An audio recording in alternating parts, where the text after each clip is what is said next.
आजकल ना मार्केट में बहुत सारे लोग गोल्ड के बारे में सुनते होंगे, सिल्वर के बारे में सुनते होंगे। अब कहीं कहीं आप ये सुनते होंगे गोल्ड में इन्वेस्ट करो, सिल्वर में इन्वेस्ट करो।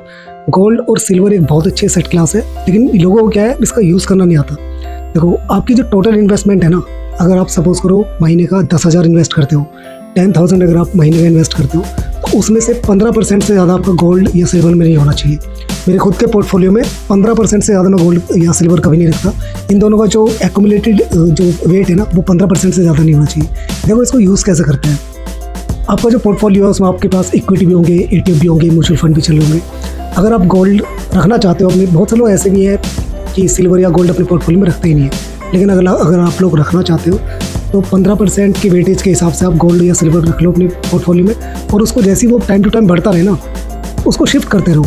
उसको क्या करो आप, उसको जैसे ही आपको लगा कि ये ठीक वेटेज में आ गया, ठीक इसमें रिटर्न्स बन गए, उसको वापस अपने इक्विटी में या म्यूचुअल फंड में उसको शिफ्ट कर दो। फिर से दोबारा से अपने जो वेटेज है वो स्टार्ट कर दो। 15% से ज़्यादा इन्वेस्ट नहीं करना है गोल्ड या सिल्वर में। ये एक स्टैंडर्ड है, ये जो फाइनेंस का जो एक वो है ना बेसिक, उसके हिसाब से है। अदरवाइज़ तो बहुत सारे लोग इसे 50% भी रखते हैं, कुछ 20% रखते हैं। आपका वो मन है, जैसे मर्जी आप करना चाहते हैं, लेकिन जो एक बेसिक रूल है उसके हिसाब से मैं आपको बता रहा हूँ। 15% से ज़्यादा आपको गोल्ड या सिल्वर नहीं रखना चाहिए। बहुत अच्छे एसेट क्लास है, लाइफ टाइम के लिए बहुत ज़रूरी है। और हिस्ट्री ये कहते हैं कि गोल्ड और सिल्वर ने हमेशा अच्छे रिटर्न्स दिए।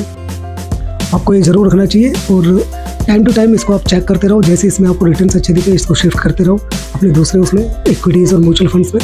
गोल्ड का क्या है, देखो, गोल्ड एक टाइम पे बहुत ज़्यादा गिरा भी हो सकता है, और एक टाइम पे बहुत ज़्यादा इसमें रिटर्न्स भी दिख सकते हैं आपको। इसमें आपको लॉन्ग टर्म के लिए हमेशा बने रहे, क्योंकि मैं हमेशा लॉन्ग टर्म सजेस्ट करता हूँ। डायरेक्ट स्टॉक आप मत करना, बहुत रिस्की होते हैं। जैसे बहुत सारी एसेट क्लास होती है ना, जैसे ETF भी एक एसेट क्लास है, स्टॉक्स एक एसेट क्लास है, क्रिप्टो है, रियल इस्टेट है।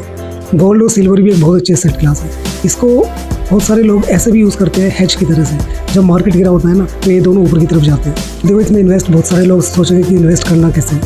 एक ना टाटा ETF आता है, टाटा का एक गोल्ड ETF है। उसमें वो 15 या 16 रुपये से आप उसमें इन्वेस्ट कर सकते हैं। आपकी पॉकेट जैसे भी अलाउ करे, आपका बजट जैसे भी अलाउ करता है, आप ना उसके हिसाब से जो टाटा के ETF है, और भी गोल्ड ETF है बहुत सारे, वही सब आप चेक कर सकते हैं। टाटा ETF मैं इसलिए बता रहा हूँ, 15-16 से भी आप उसमें इन्वेस्ट कर सकते हैं। महीने का 500, 1000, 1500, 2000 जैसे भी आपको लगे, उसमें आप अपनी मंथली एक SIP की तरह उसमें एक मैनुअल होगा वहाँ पे, क्योंकि वो लाइव ट्रेड तो होते नहीं मार्केट में।